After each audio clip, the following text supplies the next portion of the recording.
গত 11ই জুন 2026 বাংলাদেশের স্বাস্থ্য খাতের ইতিহাসে অন্যতম একটি নজিরবিহীন সিদ্ধান্ত নেওয়া হলো। বন্ধ করে দেওয়া হলো ঢাকার মগবাজারের 8 দিন হাসপাতাল। অপরাধ, গত মে মাসে অবহেলার কারণে মাত্র কয়েক ঘন্টার ব্যবধানে প্রাণ হারিয়েছে 6টি ফুটফুটে নবজাতক। নিশ্চিতভাবেই এটি একটি ভয়াবহ অপরাধ।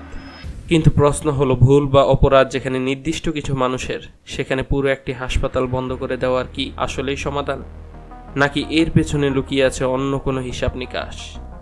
আজ আমরা কথা বলবো বাংলাদেশের চিকিৎসা খাতের সেই নির্মম সত্য নিয়ে, যা হয়তো আপনাকে নতুন করে ভাবতে বাধ্য করবে।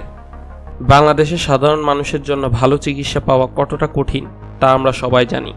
সরকারি হাসপাতালের লম্বা সিরিয়াল আর বেসরকারি বড় বড় হাসপাতালের লাখ লাখ টাকার বিলের মাঝে 8 দিন হাসপাতালটিই ছিল মধ্যবিত্ত আর নিম্নবিত্তের অন্যতম ভরসা। বিশেষ করে মা ও শিশুর চিকিৎসায় নামমাত্র খরচে তারা যে সেবা দিত তা দেশের অন্য কোথাও মেলা ভার। কিন্তু আজ এই হাসপাতালটির লাইসেন্স বাতিল। ফলাফল, প্রতিদিন যে হাজার হাজার গরিব মানুষ এখানে চিকিৎসা পেতেন তারা আজ দিশেহারা। তারা কোথায় যাবে? প্রাইভেট ক্লিনিকের মোটা অঙ্কের বিল দেওয়ার সামর্থ্য কি তাদের আছে?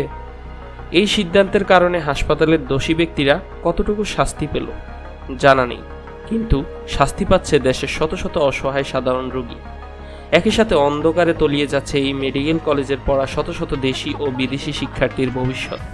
তবে মুদ্রার ওপিটটাও আমাদের দেখতে হবে। আমরা আবেগের বশে কোনো প্রতিষ্ঠানের ভুলকে ডাকতে পারি না। 8 দিন হাসপাতালের বিরুদ্ধে অবহেলার অভিযোগ কিন্তু এবারেই প্রথম নয়। আজ থেকে কয়েক বছর আগে এই হাসপাতালে চিকিৎসকদের অবহেলার কারণে ডেঙ্গু রোগী মারা যান। তারও আগে সন্তান জন্মদানের সময় এক প্রসূতি মায়ের মৃত্যুর পেছনেই উঠেছিল অবহেলার অভিযোগ। কম খরচে সেবা দেওয়ার আড়ালে জুনিয়র ডাক্তার বা ইন্টার্নদের দিয়ে ঝুঁকিপূর্ণ কেস হ্যান্ডেল করা কিংবা অতিরিক্ত রোগীর চাপে ক্লিনিক্যাল সেফটি প্রোটোকল মেনে না চলা, এই অবহেলাগুলো কিন্তু বছরের পর বছর জমে আসছিল। আজকের এই 6টি শিশুর মৃত্যু সেই দীর্ঘদিনের অব্যবস্থাপনারই চরম বহিঃপ্রকাশ। এখান থেকে আমাদের এবং হাসপাতাল কর্তৃপক্ষের শেখার আছে। চিকিৎসার মান ও জবাবদিহিতা সবসময় প্রথম পজিশনে থাকতে হবে। এবার আসা যাক আমাদের স্বাস্থ্য ব্যবস্থার আসল বৈষম্যের জায়গায়। ইউনাইটেড হাসপাতাল, এভার কেয়ার হাসপাতাল কিংবা ল্যাবএইডের মতো বড় বড় কর্পোরেট হাসপাতালে কি ভুল চিকিৎসা হয় না? সেখানে কি অবহেলায় মানুষ মারা যায় না? ইতিহাস ঘাটলে দেখা যাবে দেশের সবচেয়ে নামী এবং ব্যয়বহুল হাসপাতালগুলোতেও ভুল চিকিৎসায় মানুষের মৃত্যুর ভুরি ভুরি রেকর্ড আছে। কিন্তু কখনো কি শুনেছেন ভুল চিকিৎসার অপরাধে এসব প্রাইভেট কর্পোরেট হসপিটালগুলোকে লাইসেন্স বাতিল করে তালা ঝুলিয়ে দেওয়া হয়েছে? না, সাধারণত তা হয় না।